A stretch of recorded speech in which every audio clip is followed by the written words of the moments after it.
Welcome to 29th session on banking law and operations. In this session, paying banker, its meaning, precautions to be taken by paying banker will be discussed. Introduction.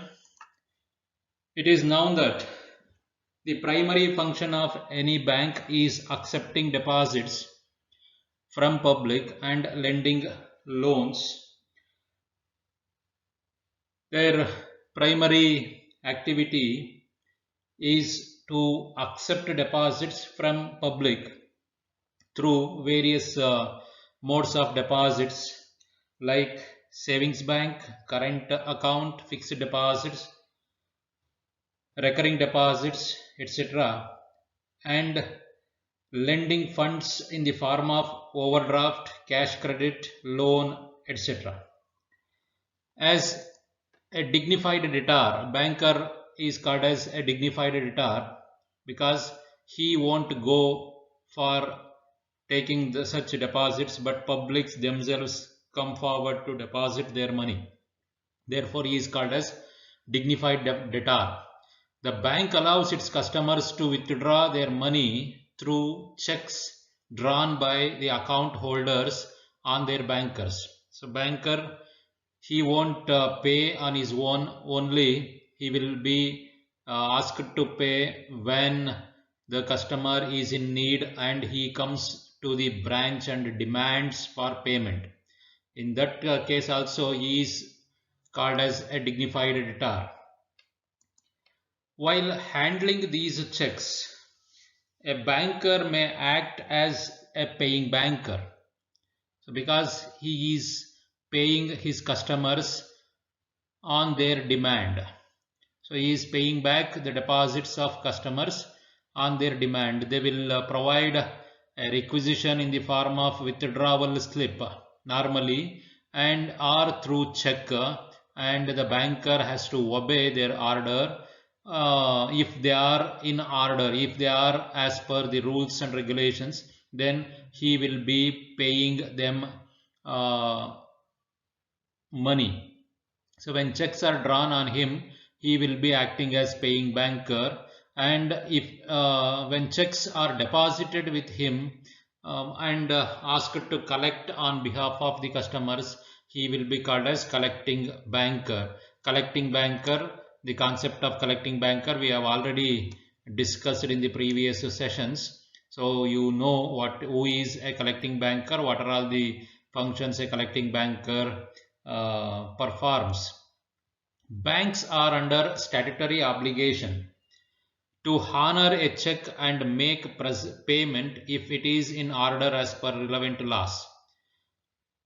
As we noticed in the previous session, there is no obligation on the banker to collect checks on behalf of his customers, but there is a statutory obligation on banks to honor and pay checks and make payment if it is in order. That is, if the checks are withdrawal slips are in prescribed format and fulfilling the legal rules, then he has to oblige the checks drawn upon him and pay for them.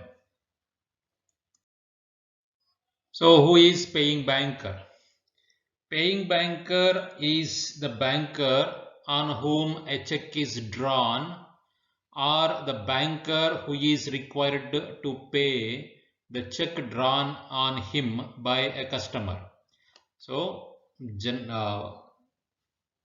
generally we can get meaning of paying banker, ಸಂದಾಯ ಅಥವಾ ಪಾವತಿ banker. ತನ್ನ ಗ್ರಾಹಕ ನನಗೆ ಹಣವನ್ನು ವಾಪಸ್ಸು ಮಾಡಿ ಆ ಒಂದು ಠೇವಣಿ ಇಟ್ಟಿರುವಂಥ ಹಣವನ್ನು ವಾಪಸ್ಸು ಮಾಡಿ ಅಂತ ಕೇಳಿದಾಗ ಆ ಹಣವನ್ನು ವಾಪಸಾತಿ ಮಾಡುವಂತಹ ಬ್ಯಾಂಕರ್ನನ್ನು ಪಾವತಿದಾರ ಬ್ಯಾಂಕರ್ ಅಥವಾ ಸಂದಾಯದಾರ ಬ್ಯಾಂಕರ್ ಅಂತ ಹೇಳಿ ಕರೆಯಲಾಗಿದೆ. Paying banker is the banker on whom a check is drawn, or the banker who is required to pay the check drawn on him by a customer. In simple, paying banker is a bank on which a check or draft is drawn. the bank which cashes it. So on whom a check is drawn or draft is drawn, that means the check is drawn. For what purpose? Check is drawn for payment. Then only he will be called as paying banker, or the bank which cashes it. Cashes it means check or draft. So the bank which cashes check or draft is called as paying banker. It is also called, the paying banker is also called as accepting bank, drawee bank, payer bank, etc. He is called drawee bank as the check is drawn on him. The position of a paying banker or the liability of a paying banker. As we noticed in the previous slides itself, the banker is called a dignified debtor. So he himself won't go in front of public to deposit their money. Public themselves will come forward to deposit their hard-earned money with the banker, and the banker need not search for his customers to pay off that debt, that is that deposit. Customers, they themselves have to come to the branch and demand for the payment of such deposits. Therefore, in that sense, he is called as a dignified debtor. The relationship between a banker and his customer is that of a debtor and creditor, with the modification that the banker is liable to repay the amount to the customer only when the latter means the customer demands it. The creditor has to demand it. So in other case, in usual case, the debtor will have a responsibility and he has to pay the amount to the creditor, but here the customer has to demand the money to be paid back. So when a customer opens a deposit account, the banker becomes his debtor to the extent of the amount so received in the said account. So it means the banker is liable up to a certain amount, that to the amount deposited by the customer only, not more than that. Then the banker undertakes to honor the checks drawn by the customer so long as he holds the funds, that is sufficient funds to the credit of the customer account. So he will have to, the banker has to honor the demand of his customer until he has sufficient amount in the customer's account. If the banker without valid reasons dishonors, rejects to pay the check of his customer, he is liable to compensate the customer for any loss or damage caused by such dishonor. So ಬ್ಯಾಂಕರು ಅವಂದೇ ಆದಂತಹ ಗೌರವಯುತವಾದಂತಹ ಸಾಲಗಾರ, ಅವನು ಆ ಒಂದು ಸಾಲ ಅವನಾಗಿ ಅವನು ಹೋಗಿ ಗ್ರಾಹಕರ ಹತ್ರ ಅಥವಾ ಸಾರ್ವಜನಿಕರ ಹತ್ರ ನಿಮ್ಮ ಹಣವನ್ನು ಕೊಡಿ ಅಂತ ಕೇಳೋದಿಲ್ಲ. ಸಾರ್ವಜನಿಕರೇ ತಮ್ಮ ಕಷ್ಟಪಟ್ಟು ದುಡಿದಂಥ ಹಣವನ್ನು, ಉಳಿತಾಯವನ್ನು ಬ್ಯಾಂಕರ್ನ ಹತ್ರ ಹೋಗಿ ಠೇವಣಿ ಇಡ್ತಾರೆ. ಮತ್ತು ಆ ಠೇವಣಿನ ವಾಪಸ್ ಪಡಿಬೇಕಾದರೂ ಸಹ ಗ್ರಾಹಕರೇ ಬ್ಯಾಂಕರ್ನನ್ನು ಹುಡುಕೊಂಡ್ಬಂದು ಬೇಡಿಕೆಯನ್ನು ಇಡಬೇಕು. ನನಗೆ ಈ ಹಣ ವಾಪಸಾತಿ ಬೇಕು ಅಂಥೇಳಿ ಒಂದು ವಿತ್ಡ್ರಾವಲ್ ಸ್ಲಿಪ್ ಅಥವಾ ಚೆಕ್ ಅಂತ ಏನು ಕರಿತೀವಿ, ಅದರಲ್ಲಿ ಬರೆದು ಕೊಡಬೇಕು. ಅವನಿಗೆ ರಿಟರ್ನ್ ಡಾಕ್ಯುಮೆಂಟನ್ನು ಕೊಡಬೇಕಾಗುತ್ತೆ. ರಿಟರ್ನ್ ರಿಕ್ವೆಸ್ಟ್ ಅಂತ ಹೇಳ್ತೀವಿ. ಬರವಣಿಗೆಯ ಮುಖಾಂತರ ಒಂದು ರಿಕ್ವೆಸ್ಟ್ ಅಥವಾ ಗ್ರಾಹಕನಾಗಿರೋದ್ರಿಂದ ಇವನು ಸಾಲ ಕೊಟ್ಟಿರೋದು ಆದೇಶ ಅಂತ ಬೇಕಾದ್ರೆ ತಗೋಬೋದು. ಆ ಆದೇಶವನ್ನು ಕೊಡಬೇಕಾಗತ್ತೆ. ನಂತರ ಅವನ ಖಾತೆಯಲ್ಲಿ ಹಣ ಇದ್ದಾಗ ಬ್ಯಾಂಕರು ಆ ಹಣವನ್ನು ಕೊಡಲೇಬೇಕಾಗುತ್ತದೆ. ಸಕಾರಣವಿಲ್ಲದೆ ಆ ಒಂದು ಒಂದು ಆದೇಶವನ್ನು ಬ್ಯಾಂಕರು ನಿರಾಕರಿಸಿದರೆ, ಹಣ ಕೊಡಲು ನಿರಾಕರಿಸಿದರೆ, ಆ ಒಂದು ಕಾರಣದಿಂದಾಗಿ ಗ್ರಾಹಕನಿಗೆ ಯಾವುದೇ ರೀತಿಯ ತೊಂದರೆ, ನಷ್ಟ ಉಂಟಾದರೆ ಆ ಒಂದು ತೊಂದರೆಗೆ ಬ್ಯಾಂಕರನು ಜವಾಬ್ದಾರನಾಗುತ್ತಾನೆ. Banker will be held responsible if he dishonors without valid reasons.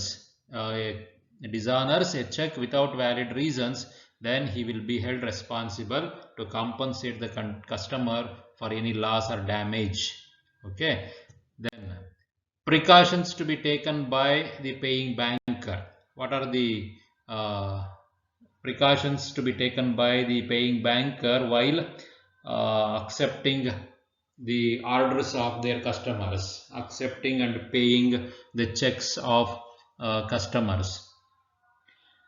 So the paying banker should bear in mind various precautionary measures before passing or dishonoring a check.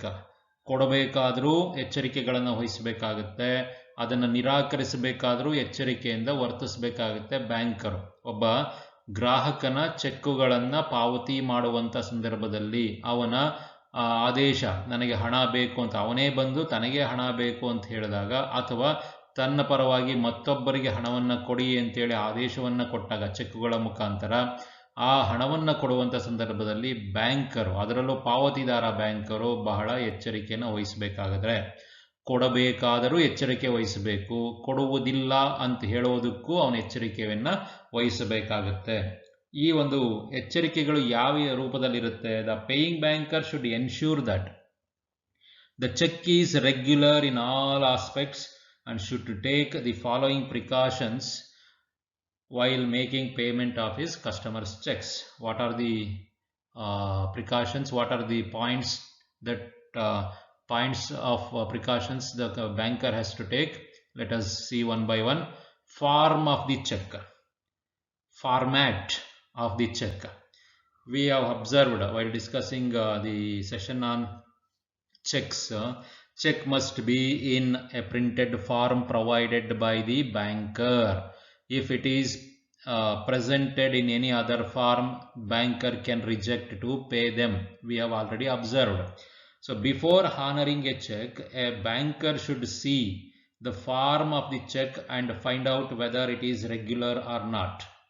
Then the customer should draw checks only on the printed leaves supplied by the banker, specifically supplied for this purpose. If not, the banker may refuse to honor it. ಅದು ಬ್ಯಾಂಕರ್ನ ಕೊಟ್ಟಿರುವಂತಹ ಚೆಕ್ಕಿನ ಹಾಳೆಗಳಲ್ಲಿಯೇ ಇರಬೇಕಾಗುತ್ತದೆ, printed ಫಾರ್ಮಲ್ಲೇ ಇರಬೇಕಾಗುತ್ತದೆ, ಮುದ್ರಿತವಾದಂತಹ ರೀತಿಯಲ್ಲಿ ಬ್ಯಾಂಕರ್ನು ನಮಗೆ ಚೆಕ್ಕಿನ ಹಾಳೆಗಳನ್ನು ಕೊಟ್ಟಿರ್ತಾರೆ, ಆ ಹಾಳೆಗಳಲ್ಲಿಯೇ ಬರೆದಿರಬೇಕಾಗುತ್ತದೆ. ಇಲ್ಲೆಂದರೆ ಆ ಒಂದು ಚೆಕ್ಕನ್ನು ಪಾವತಿದಾರ ಬ್ಯಾಂಕರು ಗೌರವಿಸುವುದು ಅಥವಾ ಹಣವನ್ನು ಪಾವತಿ ಮಾಡುವುದರಿಂದ ಹಿಂದುಳಿಯಬಹುದು, ನಿರಾಕರಿಸಬಹುದು. It must satisfy all other requirements of law. ಅವುಗಳು ಯಾವ್ಯಾವು ಮುಂದೆ ನೋಡ್ತೀವಿ. The check must not only the format, it must also satisfy all other requirements of law. When a check presented for payment is in an improper form, not in format, the banker is at liberty to return the check with the remark, check not in proper form.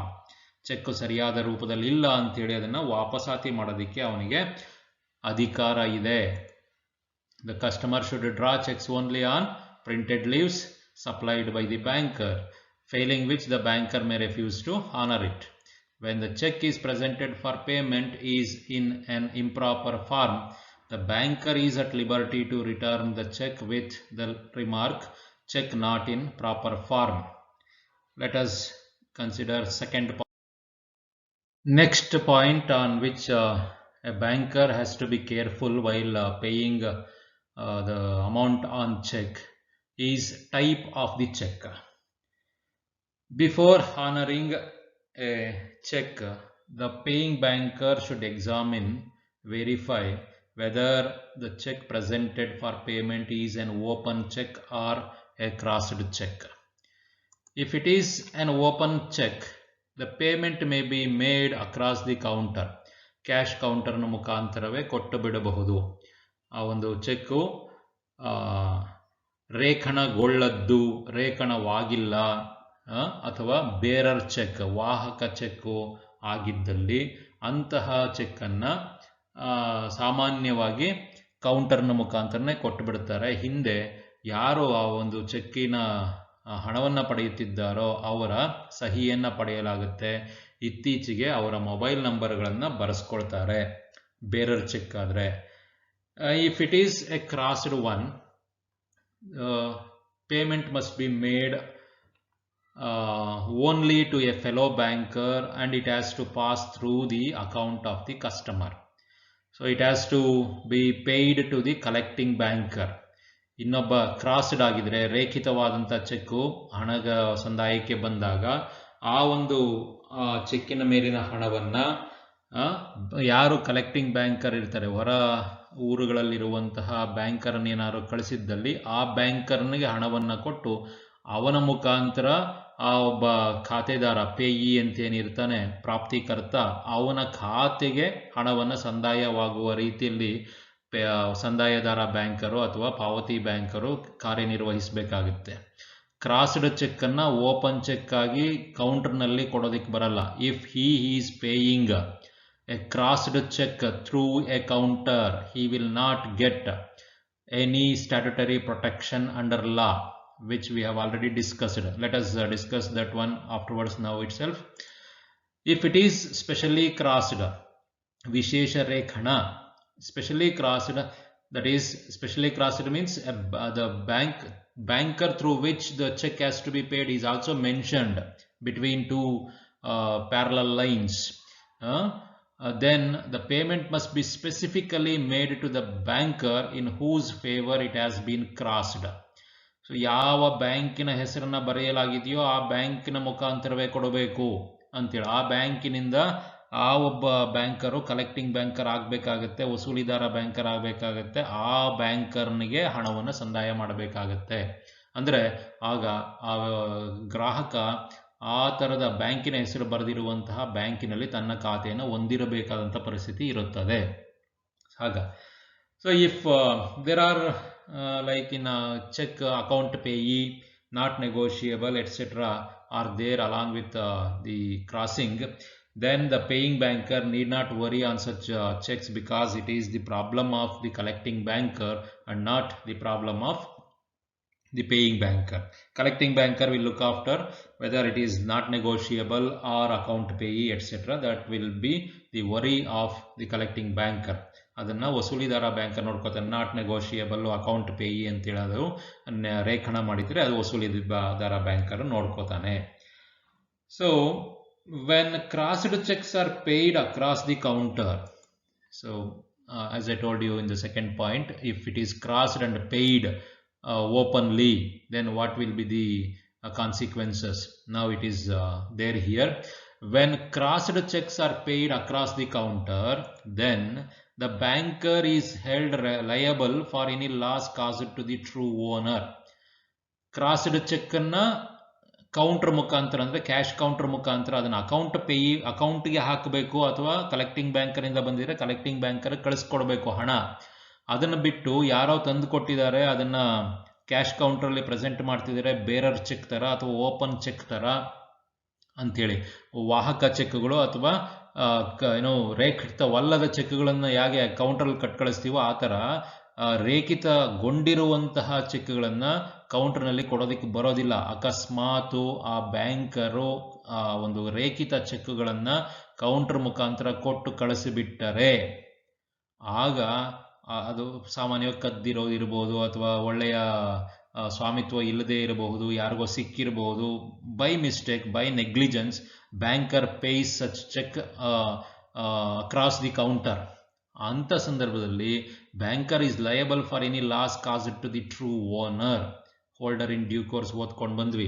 ಆ ಥರ he will be held responsible to the true owner of that cheque if he claims that cheque has been paid to somebody else, not paid through counter, not paid through account. It has been paid through counter. Therefore, a customer, the true owner, might be incurring losses, damages in such a case. So, in such a case, the banker, if he pays a crossed check through the counter, the banker will be held responsible for losses caused by the true owner of that check. He cannot also get any protection under the statute. Statute means law. ಕಾನೂನುಬದ್ಧವಾಗಿ ಅವನು ಯಾವುದೇ ರೀತಿಯ ಕಾನೂನುಬದ್ಧದ ರಕ್ಷಣೆಗಳನ್ನು ಪಡೆಯೋದಕ್ಕೆ ಸಾಧ್ಯ ಇಲ್ಲ. He has involved himself in the principle of conversion. We have discussed ಪರಿವರ್ತನೆಯ ನಿಯಮ ಅಥವಾ ಪರಿವರ್ತನೆಯ ತತ್ವದ ಅಡಿಯಲ್ಲಿ ಅವನು ಜವಾಬ್ದಾರನಾಗ್ಬಿಡ್ತಾನೆ. ಕ್ರಾಸ್ಡ್ ಚೆಕ್ ಅನ್ನ ಓಪನ್ ಚೆಕ್ ಆಗಿ ಕೊಟ್ಬಿಟ್ಟಿದ್ದಾನೆ ಅಂತಂದಾಗ ಪರಿವರ್ತನೆಯ ನಿಯಮ ಆಗ್ಬಿಟ್ಟಿರುತ್ತೆ. ಅದರ ಮೇಲಿರುವಂಥ ಸ್ವಾಮಿತ್ವವನ್ನು ಅಲ್ಲಗೆಳೆದು ಬೇರೊಬ್ಬರಿಗೆ ಹಣವನ್ನು ನೀಡಿರುತ್ತಾನೆ. ಅಂಥ ಸಂದರ್ಭದಲ್ಲಿ he won't get any statutory protection as we have already discussed under section 131 in the previous sessions. Then the customer's account cannot be debited as there is violation of drawer's mandate. ರಚಕನ ಆದೇಶವನ್ನ ಇಲ್ಲಿ ಉಲ್ಲಂಘಿಸಲಾಗಿದೆ. ಅದರಿಂದಾಗಿ ರಚಕನ ಖಾತೆಗೆ ಆ ಹಣವನ್ನ ಜಮಾ ಮಾಡಕ್ಕೂ ಆಗೋದಿಲ್ಲ. Because he has committed a mistake, he has committed a violation. So he has to be punished. So he has to pay out of his account, not out of the drawer's account, because crossed cheque ಅನ್ನು open check ಆಗಿ ಕೊಟ್ಬಿಟ್ಟಿದ್ದಾನೆ. ಅದರಿಂದಾಗಿ ಅವನು ತಪ್ಪು ಮಾಡಿರೋದು, negligence, ನಿರ್ಲಕ್ಷ್ಯ ವಹಿಸಿದ್ದಾನೆ. ಅದರಿಂದಾಗಿ ಅವನ ಖಾತೆಯಿಂದ ಅಕಸ್ಮಾತ್ ಯಾರು ತಗೊಂಡೋಗಿದಾರೋ ಆ ಹಣವನ್ನು ವಾಪಸ್ ಪಡೆಯೋದಕ್ಕಾಗಲ್ಲ ಅಂತಂದ್ರೆ ಆ ನಿಜವಾದ ಓನರ್ನ ಅಕೌಂಟಿಂದ ಹಣವನ್ನು ಜಮಾ ಮಾಡೋದಕ್ಕೆ ಬರೋದಿಲ್ಲ, ಹಣವನ್ನು ಸೆಳೆಯೋದಕ್ಕೆ ಬರೋದಿಲ್ಲ. ಆ ಒಂದು ಕಾರಣದಿಂದ ಬ್ಯಾಂಕರು ಆ ಹಣವನ್ನು ತನ್ನ ಖಾತೆಯಿಂದ ಕೊಡಬೇಕಾಗಿ ಬರುತ್ತೆ, ಅವನಿಗೆ ನಷ್ಟ ಆಗುತ್ತದೆ. So here one thing we must clarify in case of crossed checks. So before going to third point, if the drawer himself is presenting a crossed check, for example, a drawer himself, ಯಾರು ಖಾತೆಯನ್ನು ಹೊಂದಿದಾರೋ ಅವನೇ ತನಗೆ ಹಣ self ಅಂತೇಳಿ ಸ್ವಂತಕ್ಕೆ ಹಣ ಬೇಕಾಗಿದೆ ಅಂತೇಳಿ ಅವನೇ ಕ್ರಾಸ್ ಮಾಡ್ಕೊಂಡು ಬರ್ತಾನೆ. ಅವನಿಗೆ ಕ್ರಾಸ್ಡ್ ಚೆಕ್ ಆಗಿದ್ರೂ ಸಹ ಓಪನ್ ಚೆಕ್ ಆಗಿ ಅದನ್ನ ಹಣವನ್ನ ಕೊಡೋದಿಕ್ಕೆ ಅವಕಾಶ ಉಂಟು. That means if the drawer himself is presenting the crossed cheque, the banker can pay the cheque across the counter because he is able to identify the customer, and as the true owner of the check, he himself, the presenter of the check, is the customer in that bank itself. So it is not even necessary to open the crossing. In such a case, if a customer himself is presenting a crossed check which has been written on himself, andre drawer himself is the payee and he is presenting the crossed check, then there is the banker need not worry about whether to pay through account or open through across the counter, because ಅವನ ಖಾತೆಗೆ ಮತ್ತೆ ಅವನೇ ಆ ಹಣವನ್ನು ಮತ್ತೆ ಅಲ್ಲೇ ಜಮಾ ಮಾಡೋದು ಮತ್ತೆ ಸೆಳೆಯೋದು ಎರಡೂ ಆಗಬೇಕಾಗುತ್ತೆ. ಆ ಕಾರಣದಿಂದ ಅಲ್ಲಿ ಒಬ್ಬ ಬ್ಯಾಂಕರ್ ತನ್ನ ಬ್ಯಾಂಕಿನಲ್ಲೇ ಖಾತೆಯನ್ನು ಹೊಂದಿರುವಂತಹ ಒಬ್ಬ ಗ್ರಾಹಕ ರೇಖಿತಗೊಂಡಂತಹ ಚೆಕ್ ಅನ್ನ ಸಂದಾಯಕ್ಕಾಗಿ ಅಲ್ಲಿ ಪ್ರಸ್ತುತಿಪಡಿಸ್ತಾ ಇದ್ರೆ ಆ ಪ್ರಸ್ತುತಿಯನ್ನ ಕೌಂಟರ್ ಮುಖಾಂತರ ಕೊಡಬಹುದು, ಹಣವನ್ನ ನೀಡಬಹುದು ಅಂತೇಳಿ. ಇಲ್ಲಿ ಡ್ರಾಯರು ಅವನೇ, ಪೇಯಿನೂ ಅವನೇ, ಒಬ್ಬನೇ ಆಗಿರೋದ್ರಿಂದ ಅವನ ಖಾತೆಯಿಂದ ಹಣವನ್ನು ತೆಗೆದು ಕ್ರಾಸ್ಡ್ ಆಗಿದ್ರೂ ಸಹ, ಚೆಕ್ ರೇಖಿತವಾಗಿದ್ರೂ ಸಹ ಅದನ್ನ ವಾಹಕ ಚೆಕ್ ಆಗಿ ಕೌಂಟರ್ ಮುಖಾಂತರ ಹಣವನ್ನು ಕೊಡೋದಕ್ಕೆ ಸಾಧ್ಯತೆ ಉಂಟು. Let us move forward. Third point, unconditional order. So while discussing negotiable instruments also we came across this point. A check to be in order and it is an order and that order must be unconditional. ಯಾವುದೇ ನಿರ್ಬಂಧಗಳಿಲ್ಲದ ಒಂದು ಆದೇಶ ಆಗಿರಬೇಕು. ಇದು ನಾವು features of cheque ಅಂತ discuss ಮಾಡಿದಾಗೂ ನಾವು ಹೇಳ್ಕೊಂಡು ಬಂದಿದ್ದೀವಿ. We observed this point while discussing features of a cheque. So the order to pay the amount must be unconditional. If there is any condition imposed to pay the amount to the holder of the check, then it will not be considered as a check and the paying banker may not honor it. Conditions ಏನಾದ್ರು ಹಾಕಿದ್ರೆ, ಅಲ್ಲಿ ನಿರ್ಬಂಧಗಳೇನಾದ್ರು ಹಾಕಿದ್ರೆ, ಆ ಚೆಕ್ಕನ್ನು ಸಂದಾಯ ಮಾಡಬೇಕಾದ್ರೆ ನಿರ್ಬಂಧಗಳನ್ನು ನೋಡಿಕೊಂಡು ನೀವು ಚೆಕ್ಕನ್ನು ಪಾಸ್ ಮಾಡಿ ಅಂತೇಳಿ ಬ್ಯಾಂಕರ್ನ ಬರೆದಿದ್ರೆ, banker need not honour, need not pay such cheques and he can reject the cheque for conditional order. Okay, that is the third point. Fourth point says he must be very careful about signature of the drawer. The next important duty of the paying banker is to confirm himself whether the check has been signed. First he should see whether it has been signed. If not signed, he must reject it for signature. Signature ಸಹಿ ಆಗಿದೆಯಾ ಇಲ್ವಾ ಅಂತ check ಮಾಡ್ಕೋಬೇಕು. Check ಮಾಡಿಕೊಂಡಾಗ ಸಹಿ ಇಲ್ಲ ಅಂದರೆ ತಕ್ಷಣ ಒಂದು ಚೆಕ್ಕನ್ನು ವಾಪಸ್ ಹಾಕಬೇಕಾಗುತ್ತೆ ಸಹಿ ಮಾಡಿಸಲು. ನಂತರ if it is signed, he has to examine the signature of the drawer on the check with the specimen the banker has with him. Paying banker ಆದ್ರಿಂದ ತನ್ನ ಆ ಒಂದು ಚೆಕ್ಕಿನ ಖಾತೆ ಗ್ರಾಹಕ ಅಂದರೆ ಅದನ್ನು ಬರೆದಂತಹ ವ್ಯಕ್ತಿ, ರಚಕ ತನ್ನ ಬ್ಯಾಂಕಿನ ಗ್ರಾಹಕನಾಗೇ ಇರ್ತಾನೆ. ಆ ಒಂದು ಸಂದರ್ಭದಲ್ಲಿ if the cheque has been signed, then he has to examine whether the cheque is bearing the signature of the drawer, and he must verify that signature with the specimen signature which the banker has with him. If it is signed, he has to examine the signature of the drawer on the check with the specimen. So ಎಲ್ಲರೂ ಅಷ್ಟೇ, ನಾವು ಬ್ಯಾಂಕಿನ ಖಾತೆಯನ್ನು ತೆಗೆದಾಗ ಅವರು ಮಾದರಿ ಸಹಿ ಅಂತೇಳಿ ತಗೊಂಡಿರ್ತಾರೆ. ಸುಮಾರು 2-3 ಮಾದರಿ ಸಹಿಗಳನ್ನು ಬರೆಸಿಟ್ಕೊಂಡಿರ್ತಾರೆ. ಅಂಥ ಸಂದರ್ಭದಲ್ಲಿ ಅನುಮಾನ ಬಂದರೆ, ಯಾವಾಗಲೂ ರೆಗ್ಯುಲರ್ ಆಗಿ ಒಂದು ಚೆಕ್ಕು ಪರಬಾರೆ ಆಗ್ತಿರುತ್ತೆ ಅಂದರೆ ಅವನಿಗೆ ಆ ಚೆಕ್ಕಿನ ಮೇಲಿನ ಸಹಿ ಪೂರ್ಣ ಪ್ರಮಾಣದಲ್ಲಿ ಗೊತ್ತಿದೆ ಅಂತಂದಾಗ ಅದನ್ನು ಬೇಕಿದ್ರೆ ಆತ ಪಾಸ್ ಮಾಡಿ ಕಳಿಸ್ಬೋದು. ಸ್ಪೆಸಿಮನ್ ಸಿಗ್ನೇಚರ್ ನೋಡಿದ ತಕ್ಷಣ ಅನುಮಾನ ಬರೋ ಹಾಗಿದ್ರೆ ಆತ ಸ್ಪೆಸಿಮನ್ ಸಿಗ್ನೇಚರನ್ನು ಇಟ್ಕೊಂಡು ಮೊದಲು ಕಸ್ಟಮರ್ ಏನು ಸಿಗ್ನೇಚರ್ ಬರ್ಕೊಟ್ಟಿದ್ದ ಅದನ್ನು ಮತ್ತೆ ಈ ಒಂದು ಸಿಗ್ನೇಚರ್ನ ಎರಡನ್ನೂ ತಾಳೆ ಮಾಡಿ ನೋಡಬೇಕಾಗತ್ತೆ. ತಾಳೆ ಮಾಡಿ ನಂತರ ಚೆಕ್ಕನ್ನು ಪರಭಾರೆ ಮಾಡಬೇಕಾಗತ್ತೆ, ಚೆಕ್ಕನ್ನು ಹಣ ಕೊಡಬೇಕಾಗತ್ತೆ. If the banker finds the signature, if the signature is not tallying or it is a forged one, ಕೊಟ್ಟಿ ಸಹಿ ಆಗಿದ್ರೆ you should not honor such checks. ಆ ಚೆಕ್ಗಳನ್ನು ವಾಪಸ್ ಆಗಬೇಕಾಗುತ್ತೆ. if he honors such check in spite of defect in signature, he cannot claim statutory protection for any loss suffered by the true owner, and he will claim for the amount paid on such a forged signature. Then the banker will be held responsible to make good such losses incurred by the true owner of that check. So normally when a banker detects any forged signature on the check, normally he has that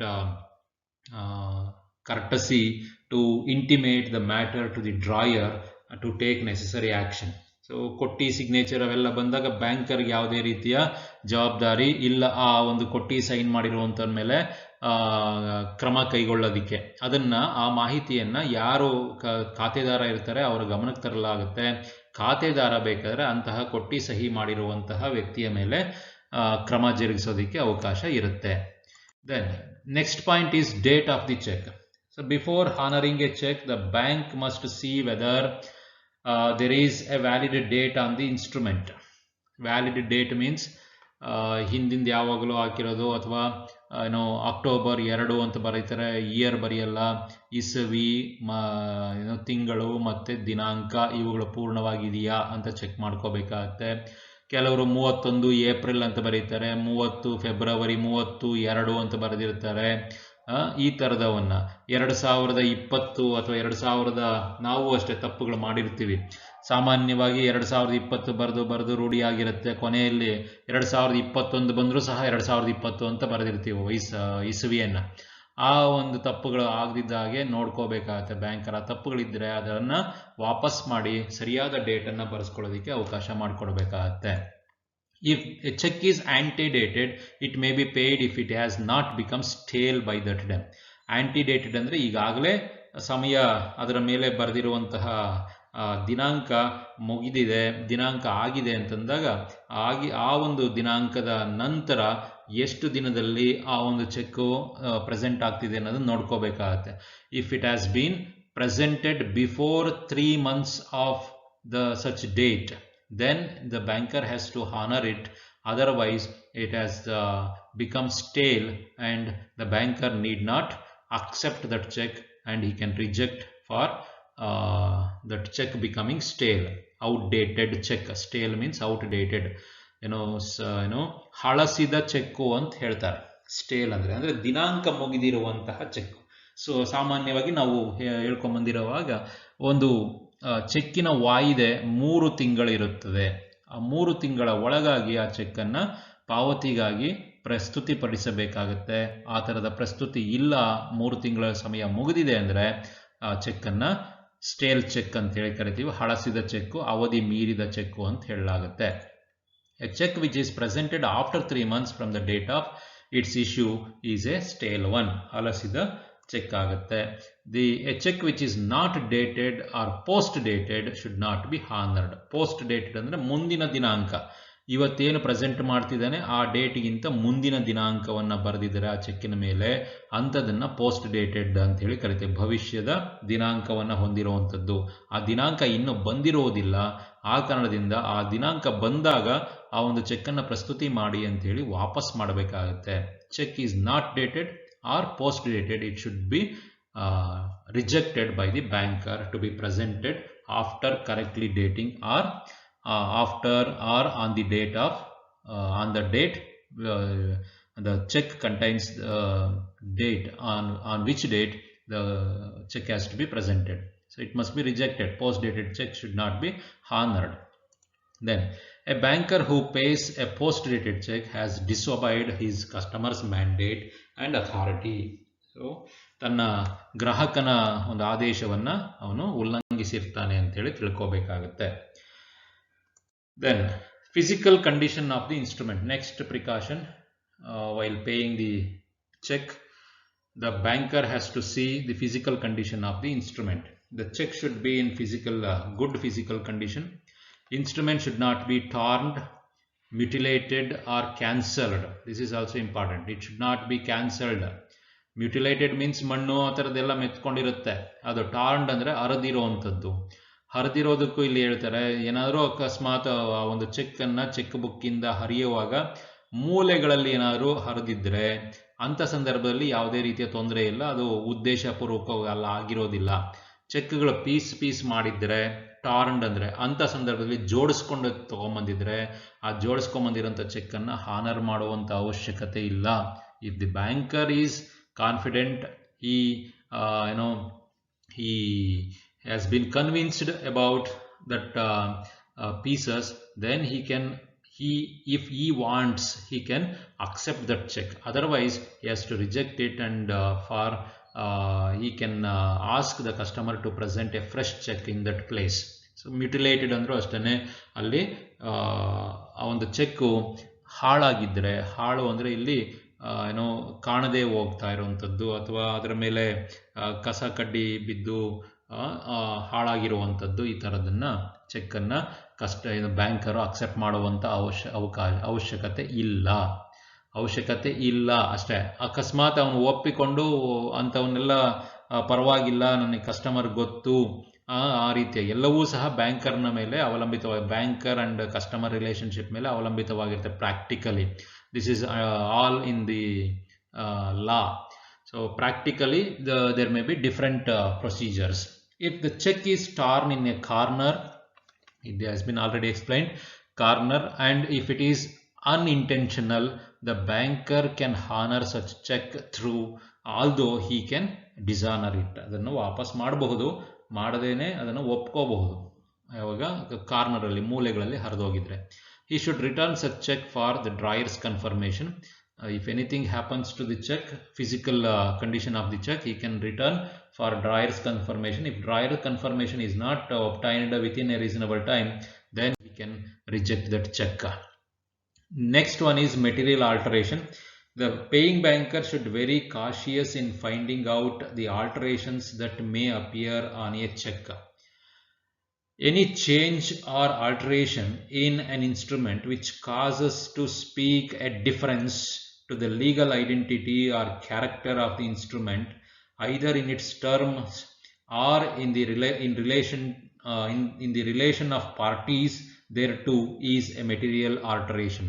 ಭೌತಿಕ ಬದಲಾವಣೆ ಅಂದರೆ ಆ ಒಂದು ಚೆಕ್ಕಿನ ಮೇಲಿರುವಂತಹ ಅಂಶಗಳನ್ನು ಬದಲಾಯಿಸಿದ್ದರೆ, ಯಾವುದೇ ರೀತಿಯ ಒಂದು ಅಕ್ನಾಲೆಡ್ಜ್ಮೆಂಟ್ ಇಲ್ಲದೆ, ಯಾವುದೇ ರೀತಿಯ ಸಹಿಗಳಿಲ್ಲದೆ, ಯಾವುದೇ ರೀತಿಯ ಒಪ್ಪಿಗೆಗಳಿಲ್ಲದೆ ಅಲ್ಲಿರುವಂಥ ಅಂಶಗಳನ್ನು ಬದಲಾಯಿಸಿದ್ದರೆ, ಅಂಕಿ ಅಂಶಗಳು ಹಣವನ್ನು ಒಂದು ಸೊನ್ನೆಯನ್ನು ಸೇರಿಸಿರಬಹುದು, ಅಥವಾ ಒಂದು ಸೊನ್ನೆಯನ್ನು ರಬ್ಬರ್ ಹಾಕಿ ಅಳಿಸಿರಬಹುದು, ಅಥವಾ ಹೆಸರನ್ನು ಬದಲಾಯಿಸಿರಬಹುದು. ಇವುಗಳೆಲ್ಲ ಮೇಲ್ನೋಟಕ್ಕೆ ಕಂಡುಬರೋ ಹಾಗಿದ್ರೆ ಅದನ್ನು ನಾವು ಭೌತಿಕ ಬದಲಾವಣೆಗಳು ಅಂತ ಹೇಳಿ ಕರಿತೀವಿ, ಮೆಟೀರಿಯಲ್ ಆಲ್ಟರೇಷನ್ ಅಂತ ಹೇಳ್ತೀವಿ.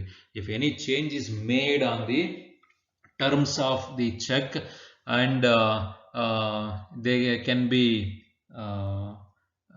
known on the face of it, then the banker need not accept such check and return them for confirmation from the drawer. ಯಾರು ಬರೆದಿರ್ತಾರೋ ಅವರ ಕಡೆಯಿಂದ ಕನ್ಫರ್ಮೇಷನ್ಗೆ ವಾಪಸ್ ಹಾಕಬಹುದು. If there is any material alteration, the banker should return it with memorandum. Alteration requires drawer's confirmation. So alteration ಆಗಿದೆ ಇಲ್ಲಿ, ಇದನ್ನ ಯಾರು ಈ ಚೆಕ್ಕನ್ನು ಬರೆಯಲಾಗಿದೆಯೋ ಅವರ ಒಪ್ಪಿಗೆಗಾಗಿ ವಾಪಸ್ ಮಾಡಲಾಗಿದೆ. ಆತ ಎಲ್ಲಿ ಆ ಥರದ ತೊಂದರೆ ಆಗಿದೆ, ದಿನಾಂಕ ಬದಲಾಗಿರಬಹುದು, ಹಣ ಬದಲಾಗಿರಬಹುದು, ಹೆಸರು ಬದಲಾಗಿರಬಹುದು, ಈ ಥರದ ಬದಲಾವಣೆಗಳು ಏನಾದರೂ ಇದ್ದಲ್ಲಿ, ಚಿತ್ತುಗಳಾಗಿರಬಹುದು, ಅಂಥವೇನಾದರೂ ಇದ್ದರೆ ಯಾರು ಆ ಒಂದು ಇದು ಚೆಕ್ಕನ್ನು ಬರೆದಿರುತ್ತಾನೋ ಆ ರಚಕನಿಗೆ ವಾಪಸ್ ಹಾಕಿ ಅವನಿಂದ ಮತ್ತೊಮ್ಮೆ ಸಹಿ ಪಡೆದು ಬೇಕಿದ್ರೆ ಅದನ್ನು ಒಪ್ಪಿಕೊಳ್ಳಬಹುದು. If the alteration is confirmed by the drawer by means of his full signature, then the banker can have no objection to honor it and pay it. Then, if the alteration is not apparent or it is not visible, even after careful examination, the banker can honor such checks and debit the customer's account and will not be liable. Material alteration ಕೂಲಂಕುಷವಾಗಿ ಅದನ್ನು ಪರಿಶೀಲಿಸಿದಾಗಲೂ ಸಹ ಗೊತ್ತಾಗ್ತಿಲ್ಲ, ಕಂಡು ಬರ್ತಿಲ್ಲ ಅಂತಂದರೆ, ಯಾವುದೇ ರೀತಿಯ material alteration ಆಗಿದೆ ಅಂತ ಕಂಡುಹಿಡಿಯೋಕೆ ಆಗ್ತಿಲ್ಲ ಬ್ಯಾಂಕರ್ಗೆ ಅಂತಂದರೆ, ಅಂಥ ಸಂದರ್ಭದಲ್ಲಿ ಅಂಥ ಚೆಕ್ಗಳನ್ನು ಮಾಡಿರ್ತಾರೆ, ತಪ್ಪುಗಳು ಮಾಡಿರ್ತಾರೆ ಅಥವಾ ತಿದ್ದಿರ್ತಾರೆ, ಇವೆಲ್ಲ ಇರುತ್ತೆ. ಆ ತಿದ್ದುಪಡಿಗಳು ಬ್ಯಾಂಕರ್ನ, ಯಾಕಂದರೆ ಪ್ರತಿದಿನ ಸಾವಿರಾರು ಚೆಕ್ಗಳನ್ನು ಅಥವಾ ನೂರಾರು ಚೆಕ್ಗಳನ್ನು ಅವನು ಡೀಲ್ ಮಾಡ್ತಿರ್ತಾನೆ ಬ್ಯಾಂಕರು, ಪ್ರತಿಯೊಂದನ್ನು ಕೂಲಂಕುಷವಾಗಿ ಎಚ್ಚರಿಕೆಯಿಂದ ನೋಡ್ಕೊಂಡು ಬರೋದಕ್ಕಾಗೋದಿಲ್ಲ ಅಂತ ಈಗಾಗಲೇ ವಿವರಿಸಿದ್ದೇವೆ. ಅದರಿಂದಾಗಿ ಮೇಲ್ನೋಟಕ್ಕೆ ಯಾವುದೇ ರೀತಿಯ ಆ ಥರದ ಮೆಟೀರಿಯಲ್ ಆಲ್ಟರೇಷನ್ಸು, ಭೌತಿಕ ಬದಲಾವಣೆಗಳು, ತಿದ್ದುಪಡಿಗಳು ಕಂಡು ಬರೋದಿಲ್ಲ ಅಂತಂದರೆ ಬ್ಯಾಂಕರು ಅಂತಹ ಚೆಕ್ಗಳನ್ನು ಕೊಡಮಾಡಬಹುದು, ಗೌರವಿಸಬಹುದು, ಅಮೌಂಟನ್ನು ಕೊಟ್ಟು ಬಿಡಬಹುದು. ಮತ್ತು ಆ ರೀತಿಯ ಒಂದು ಸಂದರ್ಭದಲ್ಲಿ ಬ್ಯಾಂಕರ್ಗೆ ಯಾವುದೇ ರೀತಿಯ ಜವಾಬ್ದಾರಿ ಇರುವುದಿಲ್ಲ. ಓಕೆನಾ? ಅಕಸ್ಮಾತ್ ಮೇಲ್ನೋಟಕ್ಕೆ ಕಂಡು ಬರ್ತಿದೆ ಬದಲಾವಣೆಗಳು ಅಂದಾಗ ಆವಾಗ ಒಂದು ಚೆಕ್ಕನ್ನು ಪಾಸ್ ಮಾಡಿದ್ದಾನೆ, ಚೆಕ್ಕಿನ ಮೇಲಿನಂಥ ಹಣವನ್ನು ಕೊಟ್ಟುಬಿಟ್ಟಿದ್ದಾನೆ ಅಂದರೆ ಆಗ ಬ್ಯಾಂಕರು ಜವಾಬ್ದಾರನಾಗುತ್ತಾನೆ. Next, endorsements. If any endorsement is irregular, the banker cannot honor such checks. Failure to do so constitute negligence on the part of the paying banker. So ಯಾವುದೇ ಇಂಬರಹಗಳಿದ್ದರೆ ಆ ಇಂಬರಹಗಳನ್ನು ಕೂಲಂಕುಷವಾಗಿ ನೋಡಬೇಕಾಗತ್ತೆ, ಮೇಲ್ನೋಟಕ್ಕೆ ಅವುಗಳನ್ನೆಲ್ಲ ಪರೀಕ್ಷಿಸಬೇಕಾಗತ್ತೆ. ಆ ಪರೀಕ್ಷೆಗಳ ನಂತರ ಚೆಕ್ಕನ್ನು ಕೊಡಮಾಡಬೇಕಾಗತ್ತೆ. Next, amount. The next important precaution is that the banker should see whether the amount stated in the check, both in words and figures, agree with each other. Both in words and figures agree with each other. ಅಂಕಿಗಳಲ್ಲಿ ಬರೆದಿರುವಂಥದ್ದು ಮತ್ತು ಶಬ್ದಗಳಲ್ಲಿ ಬರೆದಿರುವಂತಹ ಮೊತ್ತ ಸರಿಯಾಗಿದೆಯೇ ಇಲ್ಲವೇ ಅಂತೇಳಿ check ಮಾಡ್ಕೋಬೇಕಾಗತ್ತೆ. Supposing there is a difference in the amount stated in the words and figures, then the banker can take any one of the following courses available to him. ಅಕಸ್ಮಾತ್ ಅಲ್ಲಿ ಬದಲಾವಣೆಗಳಿದ್ದರೆ, ವ್ಯತ್ಯಾಸಗಳಿದ್ದರೆ, ಅಂಕಿಗಳಲ್ಲಿ ಬರೆದಿರುವಂಥದ್ದು ಒಂದು ಮೊತ್ತ, ಶಬ್ದಗಳಲ್ಲಿ ಬರೆದಿರುವಂಥದ್ದು ಇನ್ನೊಂದು ಮೊತ್ತವಾಗಿದ್ದರೆ ಆಗ ಕೆಳಕಂಡಂತೆ ಅವನು ವರ್ತನೆಯನ್ನು ತೋರಿಸ್ಬೋದು. ಏನು? He can dishonour the cheque with memorandum, words and figures differ. W and FD ಅಂತ ಬರೀತಾರೆ ಅದರ ಮೇಲೆ, W and FD ಅಂತ. ಆಗ ವರ್ಡ್ಸ್ ಅಂಡ್ ಫಿಗರ್ಸ್ ಡಿಫರ್ ಅಂತ ಅರ್ಥ ಆಗುತ್ತೆ. ಆವಾಗ ಅವನಿಗೆ ಆ ಒಂದು ಅವಕಾಶ ಸಿಗುತ್ತೆ, ಡಿಸಾನರ್ ಮಾಡಬಹುದು, ನಿರಾಕರಿಸಬಹುದು, ಆ ಚೆಕ್ಕನ್ನು ಕೊಡಲ್ಲ ಅಂತೇಳಿ ವಾಪಸ್ ಹಾಕ್ಬಹುದು. ಅಥವಾ he can honor the amount stated in words. So ಇದು ಲೀಗಲ್ ಆಗಿ ಒಪ್ಕೊಂಡಿರುವಂಥದ್ದು. In figures there may be, figures ಬರೀದೇನೆ ಇರಬಹುದು ಬೇಕಿದ್ರೆ, ವರ್ಡ್ಸ್ ಅಲ್ಲಿ ಇರುವಂತಹ ಪದಗಳಲ್ಲಿ ಬರೆದಿರ್ತಾರಲ್ಲ ಆ ಹಣವನ್ನು ಕೊಟ್ಟು ಚೆಕ್ಕನ್ನು ಪರಭಾರೆ ಮಾಡಬಹುದು, ಚೆಕ್ಕಿನ ಮೇಲೆ ಸಂದಾಯ ಮಾಡಬಹುದು. ಈ can honour the smaller amount. ಎರಡನ್ನೂ ವ್ಯತ್ಯಾಸ ನೋಡಿಕೊಂಡು ಯಾವುದು ಸಣ್ಣದಿದೆಯೋ ಅದನ್ನು ಮಾಡಬಹುದು. ಇದು ಅವನಿಗೆ ಇರುವಂಥ ಅವಕಾಶಗಳು. ಸಾಮಾನ್ಯಕ್ಕೆ ಏನು ಮಾಡ್ತಾರೆ, ಬ್ಯಾಂಕರು ತಮ್ಮ ಮೇಲೆ ಜವಾಬ್ದಾರಿಗಳು ಹಾಕೊಳ್ಳದೇನೆ ಅಂತಹ ಒಂದು ಚೆಕ್ಗಳನ್ನು, ಹಣ ಪದಗಳಲ್ಲಿರುವಂಥ ಹಣ ಮತ್ತು ಅಂಕಿಗಳಲ್ಲಿರುವಂಥ ಹಣ ವ್ಯತ್ಯಾಸಗಳಿದೆ ಅಂತಂದಾಗ ಸಾಮಾನ್ಯವಾಗಿ ಅದನ್ನು ನಿರಾಕರಿಸಿ ಡಿಸಾನರ್ ಮಾಡಿಬಿಡ್ತಾರೆ ಚೆಕ್ಗಳಾಗಿ. Okay, next point is branch. When a check is presented for payment, the banker should observe whether the check is drawn on the branch where the account is kept. If it is drawn on another branch without any prior arrangement, the banker can reject that check. ಯಾವ ಬ್ರಾಂಚಲ್ಲಿ ಆ ಒಂದು ಖಾತೆಯನ್ನು ಹೊಂದಿರಲಾಗುತ್ತಿದೋ ಆ ಬ್ರಾಂಚಿನ ಮೇಲೇ ಬರೀಬೇಕಾಗುತ್ತೆ, ಬೇರೆ ಬ್ರಾಂಚಿನ ಖಾತೆಯ ಮೇಲೆ ಈ ಒಂದು ಚೆಕ್ಕನ್ನು ಬರೆದಿರಬಾರದು. ಆ ಥರದ್ದೇನಾದ್ರು ಆಗಿದ್ರೆ ಬ್ಯಾಂಕರ್ ಅದನ್ನು, ಪಾವತಿದಾರ ಬ್ಯಾಂಕರ್ ಅದನ್ನು ರಿಜೆಕ್ಟ್ ಮಾಡುವಂತಹ ಅವಕಾಶ ಇರುತ್ತೆ. 11th one is account. Even if the check is presented for payment in the same branch, a customer might have opened 2 or more accounts in the same branch. ಒಂದು ಮುಖ್ಯವಾಗಿ ಅಲ್ಲಿ account ಇರಬೇಕು ಆ ಬ್ರಾಂಚಲ್ಲಿ. ಆ ಅಕೌಂಟ್ ಇದ್ರೂ ಸಹ ಅದೇ ಖಾತೆದಾರ 2-3 ಅಕೌಂಟ್ಗಳನ್ನು ಹೊಂದಿದ್ರೆ ಫಾರ್ ಡಿಫ್ರೆಂಟ್ ಪರ್ಪಸಸ್, ಯಾವ ಖಾತೆಯ ಮೇಲೆ ಆ ಒಂದು ಚೆಕ್ಕನ್ನು ಪ್ರೆಸೆಂಟ್ ಮಾಡಲಾಗಿದೆ ಅನ್ನೋದನ್ನು ಅವನು ಯಾರೋ ಪೇಯಿಂಗ್ ಬ್ಯಾಂಕರ್ ಪರೀಕ್ಷಿಸಬೇಕಾಗುತ್ತೆ. So he has to verify on which account the cheque has been drawn, and for each account a separate checkbook would have been issued. Hence the paying banker should see that the check of one account is not used for withdrawing money from another account. ಎರಡಕ್ಕೂ ಆ check ಬುಕ್ಗಳು ಕೊಟ್ಟಿದ್ದೀವಿ ಅಂದರೆ ಯಾವ ಖಾತೆಯ ಮೇಲೆ ಚೆಕ್ಕನ್ನು ಬರೆಯಲಾಗಿದೆಯೋ ಆ ಖಾತೆಯಿಂದ ಮಾತ್ರ ಮಾಡಬೇಕಾಗತ್ತೆ. ಆ ಖಾತೆಯಲ್ಲಿ ಹಣ ಇಲ್ಲ ಅಂತೇಳಿ ಇನ್ನೊಂದು ಖಾತೆ ಇದೆ ಅಂತೇಳಿ ಅಲ್ಲಿಂದ ಕೊಡೋದಕ್ಕೆ ಬರೋದಿಲ್ಲ. ಸೊ ಈ ಒಂದು ಅಂಶವನ್ನು ಸಂದಾಯ ಬ್ಯಾಂಕರು ಎಚ್ಚರಿಕೆಯಿಂದ ನೋಡಬೇಕಾಗುತ್ತೆ. ಟೈಮ್ ಆಫ್ ಪ್ರೆಸೆಂಟೇಷನ್, ಸೊ ಇದು important. The cheque should be presented for payment during the banking hours on a business day of the bank. ವ್ಯವಹಾರದ ದಿನ ಮತ್ತು ವ್ಯವಹಾರದ ಅವಧಿಯಲ್ಲಿ ಆ ಚೆಕ್ಕನ್ನು ಪ್ರೆಸೆಂಟ್ ಮಾಡಿರಬೇಕು. ಎಲ್ಲೋ ಬೀದಿಯಲ್ಲಿ ನಿಂತ್ಕೊಂಡು ಚೆಕ್ ಕೊಟ್ಬಿಟ್ಟು ನಮಗೆ ಗುರ್ತಿದ್ದಾನೆ ಯಾರೋ ಕ್ಯಾಶಿಯರು ಅಥವಾ SB ಅಕೌಂಟ್ ಕೇಸ್ ವರ್ಕರು ಬೀದಿಯಲ್ಲಿ ನಿಂತ್ಕೊಂಡಿದ್ದಾಗ ಸ್ವಾಮಿ ಚೆಕ್ಕನ್ನು ಕೊಡಿ, ದುಡ್ಡು ನೀವು ಬೇಕಾರೆ, ಇವೆಲ್ಲ ನಡೆಯೋದಿಲ್ಲ. ಬ್ಯಾಂಕ್ಗೆ ಹೋಗಬೇಕು, ಬಿಸ್ನೆಸ್ ಡೇ ಅಂದರೆ ಬ್ಯಾಂಕಿನ ವ್ಯವಹಾರ ದಿನ ಭೇಟಿ ಕೊಡಬೇಕು, ಮತ್ತು ಬ್ಯಾಂಕಿನ ಅವರ್ಸ್ ಅಂತಿರುತ್ತೆ, ಬ್ಯಾಂಕಿನ ಅವಧಿ, ಆ ಅವಧಿಯ ಒಳಗಡೆ ಆ ಒಂದು ಚೆಕ್ಕನ್ನು ಪ್ರೆಸೆಂಟ್ ಮಾಡಬೇಕಾಗುತ್ತೆ. Such check can be paid after banking hours. So presentation is important than payment. ನೀವು ಬ್ಯಾಂಕ್ 3 ಗಂಟೆಗೆ ಕ್ಲೋಸ್ ಆಗುತ್ತೆ, ಬ್ಯಾಂಕಿನ ಅವಧಿ 3 ಗಂಟೆಗೆ ಕ್ಲೋಸ್ ಆಗುತ್ತೆ ಅಂದರೆ 3 ಗಂಟೆಯ ಒಳಗಡೆ ಆ ಚೆಕ್ಕನ್ನು ಪ್ರೆಸೆಂಟೇಷನ್ ಮಾಡಬೇಕು, ಅಂದರೆ ಪ್ರಸ್ತುತಿ ಮಾಡಬೇಕು. ಪೇಮೆಂಟ್ಗೋಸ್ಕರ ನಮಗೆ ಈ ಹಣ ಬೇಕಾಗಿದೆ ಕೊಡಿ ಅಂತೇಳಿ ಬೇಡಿಕೆಯನ್ನು ಇಡಬೇಕು. 3 ಗಂಟೆ 5 ನಿಮಿಷಕ್ಕೆ ಅಥವಾ 3:15 ಗಂಟೆ, ಬಹಳ ಜನ ಇದ್ದಾರೆ 3:15 ಗಂಟೆಗೆ ಅದನ್ನು ನಿಮ್ಗೆ ಹಣ ಸಂದಾಯ ಮಾಡ್ತಿದ್ದಾರೆ ಅಂದರೆ ಮಾಡಬಹುದು.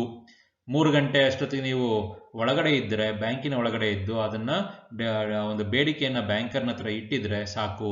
ಆ ಒಂದು ಹಣ ನಿಮಗೆ ಬಹಳ ಜನ ಇದ್ದರು, ಕ್ಯೂ ಇತ್ತು ಅಂತೇಳಿ ಒಂದು 3:15 ಅಥವಾ 3:10 3:15 ಕೊಟ್ಟರೆ ಆಗ ನೀವು ಅದು ನಿಜವಾದ ಸರಿಯಾದ ಸಂದಾಯ ಅಂಥೇಳಿ ಅರ್ಥೈಸ್ಕೋಬೇಕಾಗುತ್ತೆ.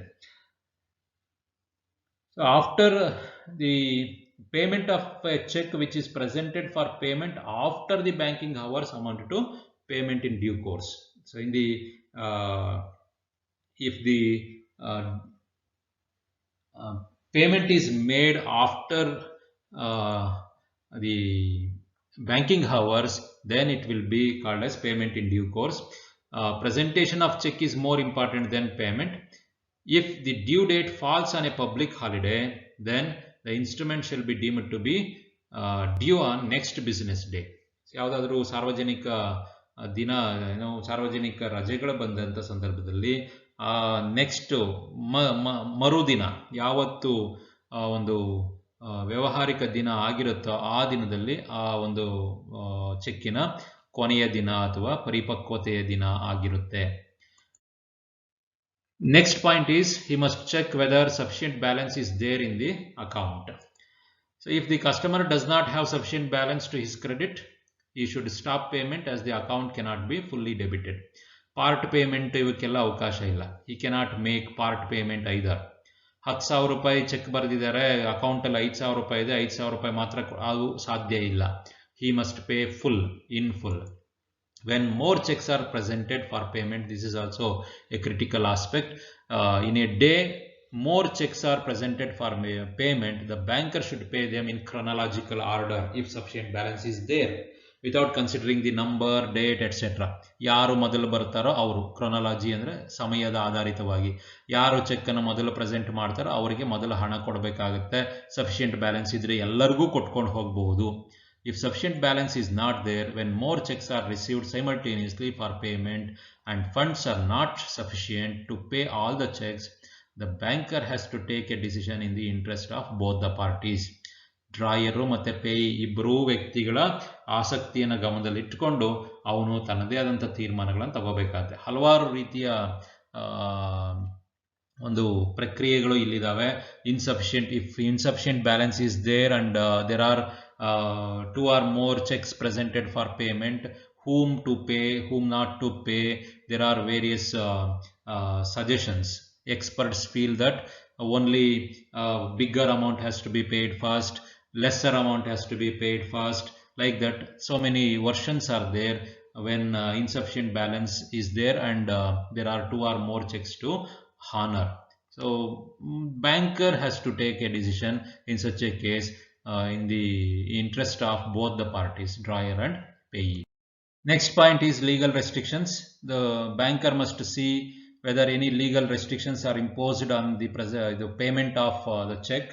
When the check presented for payment, it might have lost its legal character by the time of its presentation and it has become invalid. Such invalid check should not be honored by the banker and must be dishonored. Invalidity will take place in 2 forms. One is by countermanding by the customer himself, and second one is caused by the death, insolvency, lunacy, and by serving the garnishee order by the court. So ಇಲ್ಲಿ ಕಾನೂನಾತ್ಮಕ ಪರಿಧಿಗಳು ಅಂತ ಬೇಕಾದ್ರೆ ಹೇಳ್ಬೋದು. ಕಾನೂನಾತ್ಮಕವಾಗಿ ವಿಧಿಸಿದಂತಹ ಕೆಲವು ನಿಬಂಧನೆಗಳು ಅಂತ ಹೇಳ್ಬೋದು. ಆ ನಿಬಂಧನೆಗಳು ಒಳಪಟ್ಟು ಚೆಕ್ಕನ್ನು ಪಾವತಿ ಮಾಡಬೇಕೇ ಬೇಡವೇ ಅಂಥೇಳಿ ಬ್ಯಾಂಕರು ತೀರ್ಮಾನ ಮಾಡಬೇಕಾಗತ್ತೆ. ಆ ಒಂದು ಚೆಕ್ಕು ಪ್ರಸ್ತುತಿಗೊಂಡಂಥ ಸಂದರ್ಭಕ್ಕೆ ಆ ಚೆಕ್ಕು ಅನೂರ್ಜಿತಗೊಂಡಿರಲೂಬಹುದು. ಯಾವ ಕಾರಣಗಳಿಗಾಗಿ ಅಂದರೆ ಈ ಕೆಳಕಂಡ ಕಾರಣಗಳಿಗಾಗಿ. ಒಂದು ಕೌಂಟರ್ಮ್ಯಾಂಡಿಂಗ್, ಪ್ರತ್ಯಾದೇಶವನ್ನು ನೀಡಿದಾಗ, or stop payment order is received by the banker on behalf of customer himself is saying or he is providing a letter to the banker to stop payment of the check. ಪ್ರತ್ಯಾದೇಶ, ಆ ಒಂದು ಚೆಕ್ಕಿನಲ್ಲಿರುವಂತಹ ಹಣವನ್ನು ಕೊಡಮಾಡಬಾರದು ಅಂಥೇಳಿ ಬ್ಯಾಂಕರ್ನ ಮೇಲೆ ಮತ್ತೊಂದು ಪ್ರತ್ಯಾದೇಶವನ್ನು ನೀಡಿದಾಗ, ಒಂದು ಪ್ರತಿ ಆದೇಶವನ್ನ ಅಂದರೆ ವಿರುದ್ಧವಾದಂಥ ಆದೇಶವನ್ನ ಬ್ಯಾಂಕರ್ನ ಮೇಲೆ ಗ್ರಾಹಕ ಕೊಟ್ಟಾಗ ಆ ಒಂದು ಚೆಕ್ಕನ್ನು ಒಬ್ಬ ಬ್ಯಾಂಕರು ಊರ್ಜಿತಗೊಳಿಸಬಾರದು, ಹಣವನ್ನು ಪಾವತಿ ಮಾಡಬಾರದು. By death of the drawer ಅಂದರೆ ರಚಕ ತೀರಿಕೊಂಡಾಗ, ಚೆಕ್ ಪ್ರೆಸೆಂಟೇಷನ್ ಆಗಿದೆ, ಆ ಚೆಕ್ ಪ್ರೆಸೆಂಟೇಷನ್ ಆದಾಗ ಆ ಗ್ರಾಹಕ ತೀರಿಕೊಂಡಿದ್ದಾನೆ ಎಂಬ ಮಾಹಿತಿ ಬಲ್ಲ ಮೂಲಗಳಿಂದ, ಸರಿಯಾದ ಮೂಲಗಳಿಂದ ಬ್ಯಾಂಕರ್ನಿಗೆ ತಲುಪಿಸಲ್ಪಟ್ಟಿದ್ದರೆ, if he has received that notice of death of drawer through proper channel, then he has to